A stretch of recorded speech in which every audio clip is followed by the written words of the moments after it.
बालाजी की स्थापना आज से 100 साल पहले हुई है। ये स्थापना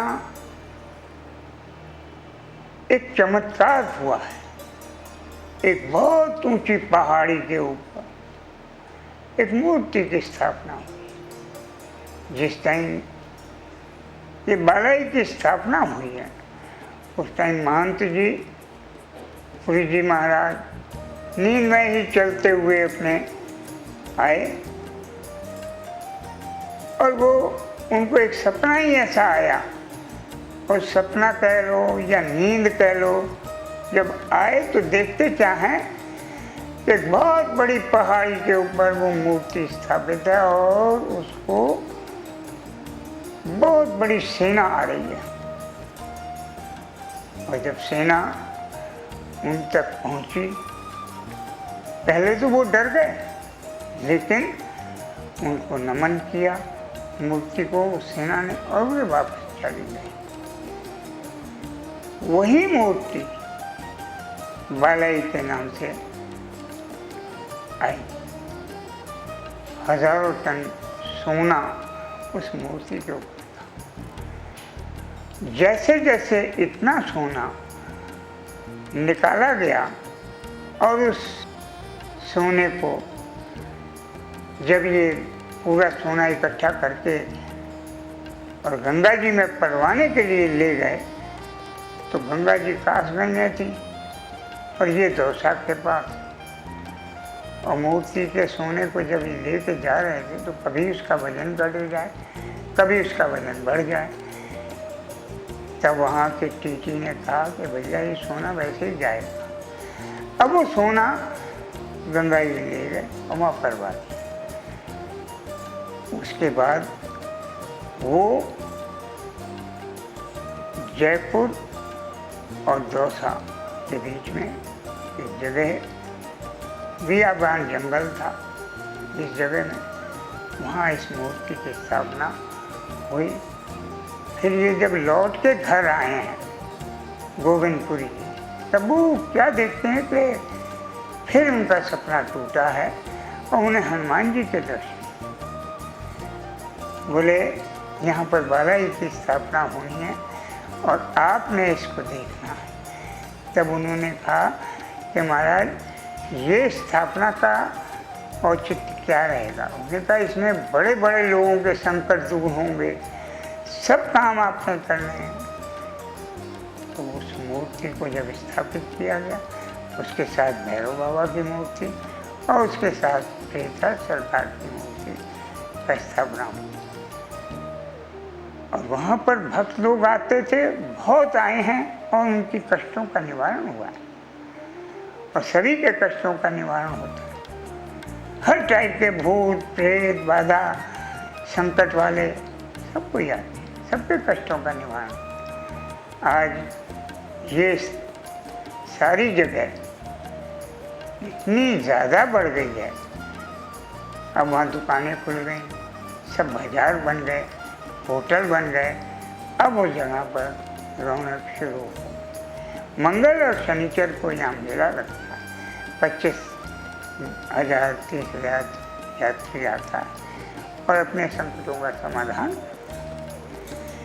इस जगह का वहीं से इसका समापन हुआ और बहुत अच्छा चल रहा है। आज इसके बारे में मैं आपको बताऊं कि ये जगह बालाजी की और हनुमान जी की बाल स्वरूप बालाजी का उदय हुआ। हनुमान जी और बालाजी का संपर्क क्या रहा?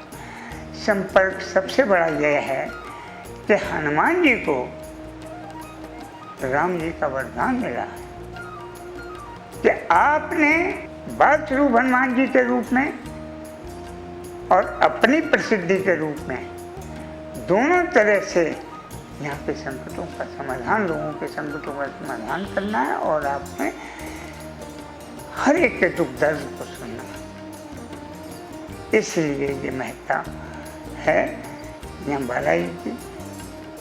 और उसमें हनुमान जी की विशेष बात यह है कि उनको राम जी का वरदान मिला हुआ है इसलिए वो जो भी उनकी पूजा अर्चना में आता है उसके संकट, उसकी बाधा दूर होती है। अब सबसे बड़ी बात ये है कि हमें हनुमान जी की भक्ति के लिए बहुत सारी बातें यहाँ मशहूर हुई हैं।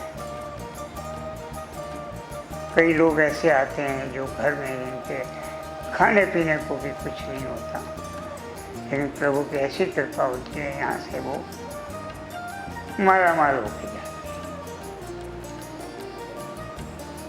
हैं। इनकी भक्ति को सबने माना। अर्जुन, युधिष्ठिर, जिसने तिरस्कृत किया है उसने इसका दंड भी पाया। इनकी भक्ति ने जो भी तिरस्कृत करा है जिसने, उसने उसके बारे में उसका दंड भी पाया। इसलिए हनुमान जी की भक्ति सर्वोपरि है और सभी को उनकी भक्ति के ऊपर भरोसा और विश्वास है। जीवन की डोर किन अंकों से अंकित है? सबसे बड़ी बात यह है कि हमारा जीवन है किस बात के लिए। प्रभु ने ये जीवन जो हमें दिया है, ये मनुष्य तन दिया है जो बहुत कीमती है। इस तन को लेकर हमारा फर्ज, हमारा क्या काम है, इसके बारे में भी समझा। ये मनुष्य तन जो हमें मिला है, इसका अगर हम व्याख्या करें तो बहुत आसान। भ मैंने भूमि, ग मैंने गगन, व मैंने वायु, अ मैंने अग्नि और न मैंने नीर। इन 5 तत्वों का बना है शरीर। ये 5 तत्वों का शरीर हमें अपने माता पिता के सहयोग से मिला, किंतु इसके ऊपर भी कोई है। इसके ऊपर है परम पिता परमात्मा, जिसने अपना अंश दिया, जिसको हम सोल पावर कहते हैं। उस आत्मा को अगर हम देखें तो वो प्रभु की दी हुई है। तो हमारा पहला पिता वो परमात्मा है। दूसरा पिता ये है जिसने हमें इस शरीर को बना के दिया है। अब वो शरीर अगर आत्मा नहीं है तो पुंज है, एकदम मांस का लोथा है, वो बेकार है, जब तक कि उसमें प्रभु का अंश न आ जाए। तो इसलिए वो हमारा पहला पिता है। अब इस शरीर और परमात्मा के बीच में जो हमारी आत्मा, जिनका दिया हुआ अंश है, वो जब हमारे शरीर में आ जाती है तब हम जीवित प्राणी बनते हैं। उन दोनों का संपर्क एक ही है कि हमें क्या करना है, इस पहलू को हमें समझना। हमारा पहला कर्तव्य क्या है? हम अपनी आत्मा का भोजन हमें अपने साथ रखना है। आत्मा क्या मांगती है? प्रभु का नाम, ध्यान। वो शक्ति सिर्फ हमसे ये मांगती है। और शरीर क्या मांगता है? हर टाइप का भोजन चाहिए उसे, वो शरीर की रक्षा के लिए।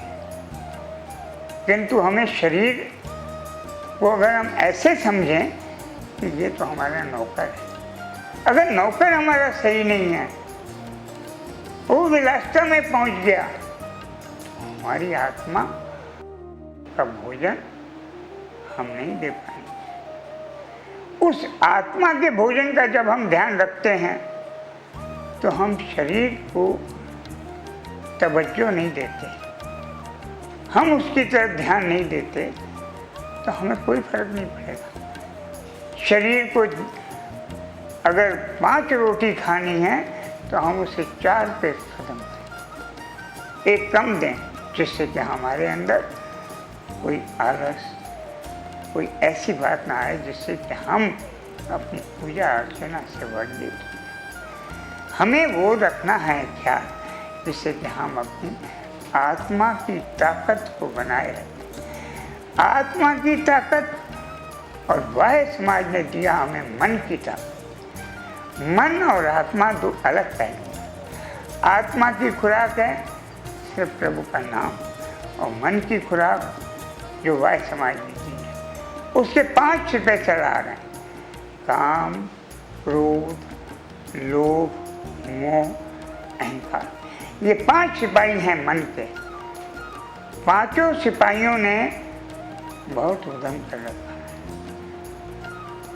मगर जिसके अंदर प्रभु के नाम का समावेश आ जाता है तो इन 5 का प्रभाव कभी नहीं होगा।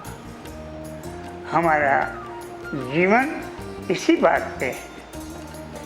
अगर हमारा जीवन 5 के ऊपर डिपेंड रहेगा और हमारी आत्मा की खुराक का हमें ध्यान नहीं रखेंगे तो हमारे लिए बहुत बड़ा अनर्थ हो जाएगा। इसलिए सबसे बड़ी बात है हमें अपनी पूजा अर्चना के साथ साथ अपनी आत्मा की खुराक का ध्यान रखना, और आत्मा की खुराक का जब ध्यान रखेंगे तो हमें मन को इन बातों से दूर रखना पड़ेगा, क्योंकि मन हमारा नौकर है, हमारी शरीर हमारा नौकर है। हमें शरीर के कहने से नहीं चलना। ये शरीर हर तरीके के अलग अलग भांत भांत की चीज़ मांगता है, लेकिन आत्मा तो एक ही चीज़ मांगती है। उस आत्मा की ताकत को बरकरार रखने के लिए हमें कोई मूल्य चुकता नहीं करना पड़ता। मूल्य तो इस शरीर की खुराक के लिए देना पड़ता है। अगर हम उसके मूल्य का आकलन करें तो वो मूल्य बड़ा अच्छे आंकड़ों में आता है, मगर हम आत्मा का आकलन करें तो उसके लिए हमें कुछ नहीं देना पड़ता। आत्मा तो सिर्फ प्रभु के नाम, भक्ति यही चाहती। देखो, एक प्रभु की भक्ति में एक लड़का बड़ा मस्त था। वो अपना गुरु उसको जो बताता था वो करता था, लेकिन उसका पिता उसको नहीं पसंद था। वो संसार के कामों में उसको व्यस्त रखता, क्योंकि वो समझता था मेरा लड़का गुरु के बहकावे में। एक दिन गुरु आए, पिता ने कहा, कहाँ जा रहे हो बेटा? बोले पिताजी थोड़ा काम है, मैं घर जा रहा हूँ। वो घर आ गया। वहाँ पर आगे गुरु आए हुए थे, वो गुरु सेवा में लग गया, गुरु भक्ति में लग गया। इधर बड़ी देर हो गई, बच्चा पहुँचा नहीं दुकान पे, तो पिता ने दुकान बंद करके घर जाने की सोची। जब वो घर आए तो क्या देखते हैं कि गुरु आया। बच्चा भी पितृभक्त था। वो क्या देखता है कि पिताजी आ गए हैं, गुरुजी अपनी गुरुजी के बारे में कुछ अपशब्द ना बोलें, तब वो पहले से ही अपने गुरु से कहता कि पिताजी आ गए, अगर कोई बात कहें तो महाराज इसका दोष उनको मत देना, कोई बात मत करना, आप सब कुछ मुझे सजा दे। उसने कहा बेटा हम आज तेरे लिए नहीं, तेरे पिता के लिए आए। तब उन्होंने उसको कहा कि तो अपने पिता को बुला देना। वो जैसे ही अपने पिता के पास गया और उसने कहा कि पिताजी गुरुजी बुला रहे हैं। जैसे ही पिता को लेकर वो गुरुजी के पास पहुंचा तो गुरुजी कहते हैं कि भाई भगत, आज के 1 हफ्ते बाद तेरी मृत्यु है। बोले 1 हफ्ते बाद मेरी मृत्यु है तो मुझे क्या करना होगा? बोले करना कुछ नहीं है, आज तक तूने जो कर्म किया है वो सारा तेरा पाप कर्म, उसने तेरे को आगे बढ़ने का रास्ता नहीं दिखा। अब जो आज तुमने हमारे दर्शन किए हैं यही तेरा पुण्य कर्म है। तो बोले महाराज फिर? बोले फिर ये है कि ये पुण्य कर्म ही तेरे को क्षण भर का स्वर्ग दिला सकता। तो आदेश करिए महाराज, मुझे क्या करना? करना कुछ नहीं है, जब तेरी मृत्यु होगी तू ऊपर धर्मराज के सामने जाएगा तो वहाँ तेरा लेखा जोखा देखा जाएगा। तो वो कहेंगे कि इसका सारा जीवन नरकों का रहा, एक पल का इसे स्वर्ग है। तो बोलो भक्त, तुम पहले स्वर्ग कीजिए या नर्क? तब वो बताते हैं कि तुम्हें उस समय इस बात का विशेष ध्यान रखना कि मैं पहले स्वर्ग चाहता, उस स्वर्ग में तुम्हें भेज देंगे, आगे हम तुम्हारी रक्षा करेंगे। जैसे ही 1 हफ्ता समाप्त हुआ, उसकी मृत्यु हुई और वो ऊपर पहुंचा। वहाँ क्या देखता है कि सारे लोग लाइन में खड़े हुए हैं। इसका नंबर आता है तो इससे पूछा जाता है कि बोलो चित्रगुप्त इसके बारे में क्या कहते हैं। तब वो बताते हैं कि महाराज इसका सारा जीवन नरक का रहा, मगर महाराज आखिरी टाइम पे इसको गुरु के जो दर्शन हुए हैं, बस वो पल इसका स्वर्ग का है। तो ठीक है, इससे पूछो। उसने कहा भाई बोल पहले तो क्या चाहिए, स्वर्ग या नर्क? तब उसे अपने गुरु की वो बात याद आती है और वो उनसे कहता है कि मुझे आप पहले स्वर्ग में। वो उसे कहते हैं भाई स्वर्ग में तो एक पल का है, हम तो धक्का देंगे, कोई इतने शान शौकत से तो भेजेंगे नहीं, और उसी क्षण हम तुम्हें वापस बुला लेंगे। बोले महाराज जैसे भी करो, पहले मुझे स्वर्ग में भेजो। तब उसे पहले स्वर्ग में भेजने के लिए उन्होंने कहा कि भाई इसे स्वर्ग में जाने दो पहले। अब वो स्वर्ग में गए तो वहाँ क्या देखते हैं कि आगे गुरु जी खड़े हुए हैं। मैंने कहा महाराज मैं आ गया। अच्छा चल जा, फौरन पानी का जग उठा और सबको पानी पिला। पानी की सेवा सबसे पहले जल सेवा उसके हाथ, और उसने सबको जल देना, जल वितरित करना, ये सेवा उसको देनी।